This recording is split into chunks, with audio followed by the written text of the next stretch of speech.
A tear in the ozone layer sends down freezing mist to the Earth's surface. It kills everything it touches. How will the world fight back?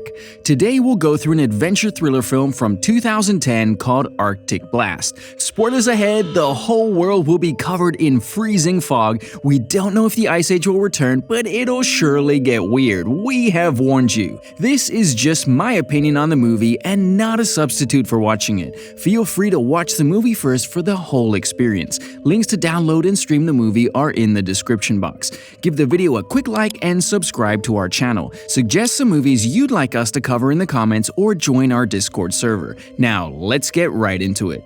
At the beginning of the movie, a voice tells us that the coldest part of the Earth is not the North or the South Pole. Sounds wrong to me, but then he clarifies it's 35 miles above us. He meant the mesosphere, an area in the atmosphere where the temperature can fall to negative 140 degrees and below. He goes on to say that the ozone layer has been protecting the people of the Earth from the cold until now. A man named Jack Tate is a field researcher in the International Climate Research Organization, ICRO, Hobart, Australia. Jack is talking to his colleague Alex, who's in an ICRO research ship named North Star, 500 miles south of Australia. Meanwhile, the world observes a solar eclipse in fascination. Jack and Alex talk about the depleting ozone layer because of the eclipse, but they do not think much of it. I have a feeling they'll regret it. The science guys observe the temperature of the mesosphere drop by 20 degrees but still dismiss it. A view of the Earth from space shows us something going on in the ocean, but it's too far away for me to tell what. We'll know later. Jack receives a call from his wife Emma, who is with their divorce lawyer. She informs him that he is 20 minutes late for their appointment. He's late for their divorce. I wonder why she's divorcing him. Jack quickly rushes to the appointment and meets them. Then we see the thing on the ocean again. It's getting bigger. A closer view shows us that it's a massive vapor coming down from the ozone layer. In the North Star ship, Alex notices the temperature graph goes straight down. The dense vapor thingy whooshes over the ship and freezes everything it touches. The computer, chairs, literally everything. Eventually, it freezes Alex. Everyone on the ship dies. Meanwhile, Jack and Emma talk about their failing relationship because of Jack's work. He was too indulged in work to give time to his family. Jack persuades her with the classic, "I will change, I promise." Notice how the lawyer didn't say a word during the meeting. Weird. At home, his daughter Naomi Tate is mad at him for forgetting her 16th birthday. The man has nothing right going on in his life. Let's wait till he finds out about Alex's death. The following morning, Jack gets an emergency call that informs him of Alex and the other crew's death. He and his co-worker Zoe go to the site to investigate. They see the ship crashed onto the shore. Inside, everything is damp and slippery. Yes, because it was all frozen some time ago, but our main man doesn't know that. They rely on Alex's hard drive to understand what happened. Jack calls his boss Walter Winslow and informs him of the 15 deaths. Suffice to say, he is shocked and asks Jack for the cause of the death. From Alex's hard drive, they find out that there was some kind of tear or rift in the ozone, but since the drive is soaked in water, it only provides vague data. A weather news channel in Sydney also notices the sudden drop in temperature in certain parts of the ocean but dismisses it. Alex did that too, and look what happened to him. Jack then visits his wife, who is also a forensic doctor at the hospital. She is working on Alex's and the others' deaths. Keeping the divorce talk aside, they discuss the case. She finds out that they died because the fluids inside their bodies were completely frozen. It seems impossible to Jack. He gets back to the headquarters and calls Walter. Jack has potentially figured out the reason for their deaths. That was quick. He believes that the solar eclipse caused a rift in the ozone layer, letting the icy cold air from the mesosphere leak into the Earth's surface. The cold vapor dense mist thing is called the cold front.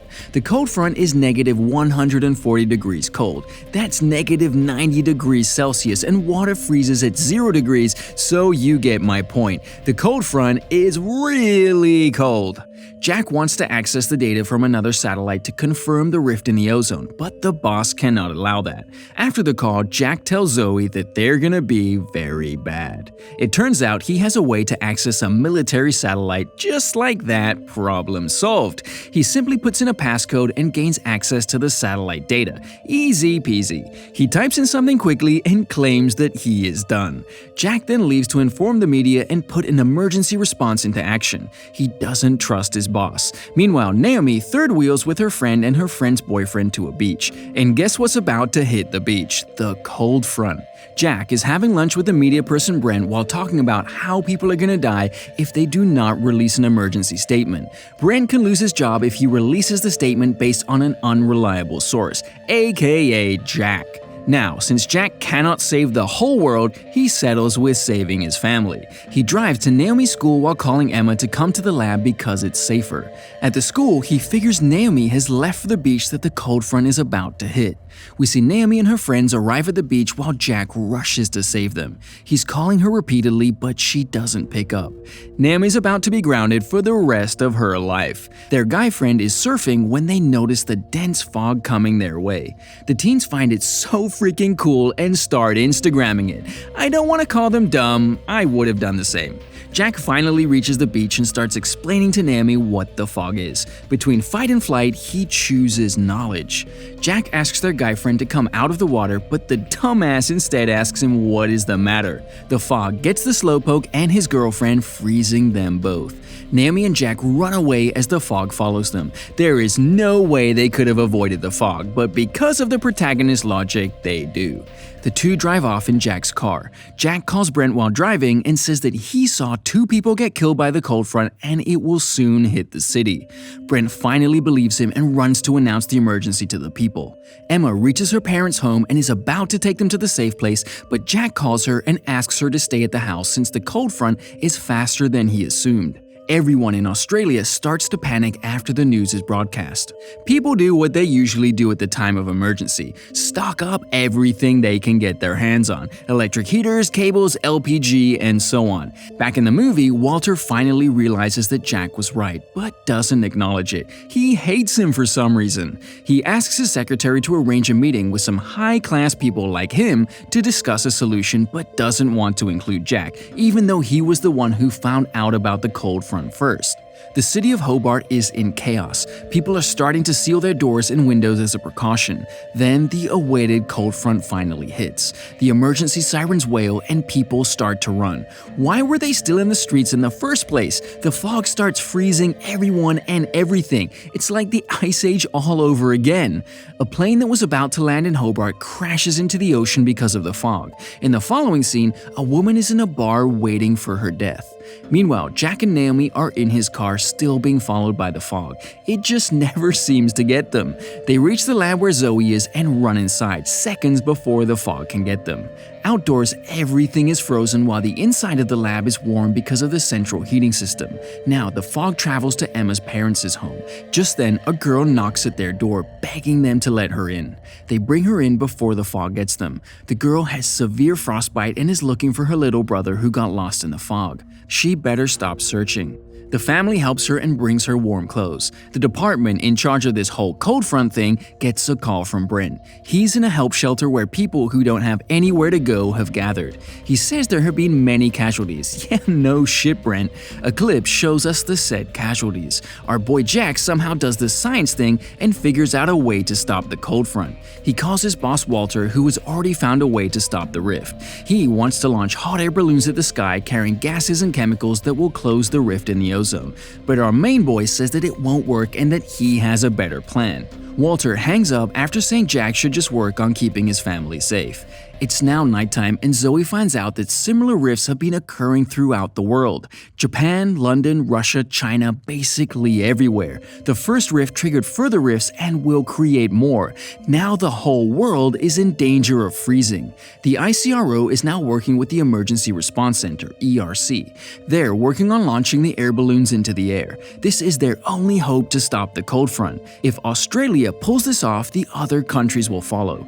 Just then, even the ERC's headquarters are covered by the fog, but they are safe inside. Their leader motivates the employees, saying that they are the people's last hope. Now, only an hour is left for the balloon launch. Walter's secretary asks him to get Jack on board with their plan, but Walter disagrees. I swear he's jealous of Jack about something. The balloon project has an 85% success rate, so the world might still have a chance to not freeze to death. 20% of the planet has now been affected. At the Royal Australian Air Force Base, 300 balloons are prepared, but nature has different plans. Another cold front is about to hit the base, and their plan is about to go in vain. The leader of ERC orders for the balloons to be launched as soon as possible. After they're launched, everyone awaits the results impatiently. Outside, everything is completely frozen. A ship carries 2 jets required for the same mission, but it's hit by the cold front too. The aircraft takes off at the last moment and are saved, but the carrier is completely frozen, along with its crew. Walter's secretary is skeptical about the mission's success, so she calls Jack. She tells him about the carrier being destroyed and sends him the link to monitor the mission's progress. The balloons finally reach the target position and altitude. The aircrafts from earlier fire missiles to burst the balloons and let the gas into the atmosphere. The plan is successful and the gas is let into the air. Now they'll have to wait for it to work and fix the rift in the ozone layer. After a while, the results come back and they see the rift has only been closed by 14%. Walter's poor plan failed. Jack had already predicted this, so what's new? The fate of humanity is in Jack's hands now. Walter shamelessly calls Jack and asks him about his plan.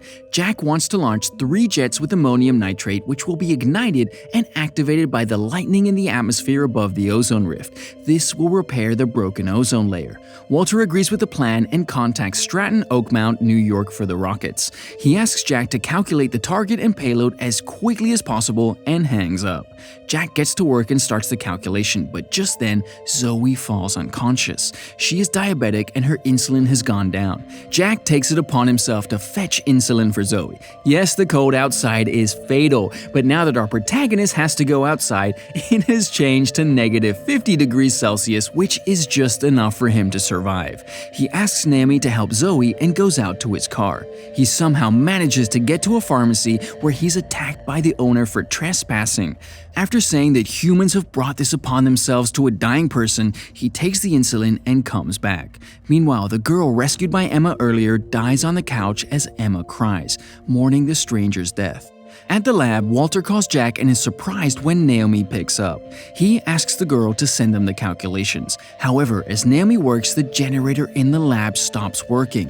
The Stratton Oakmount official calls Walter to tell him that the jet space will be attacked by a cold front in just a few minutes, and they need the calculations quickly. But Jack is out of contact. He finally reaches the lab and injects Zoe with the insulin. Then he fixes the generator. He's a scientist, a doctor, an electrician, you name it. Jack successfully gets the light back and sends the data to Walter, who then sends it to the place it needed to be sent.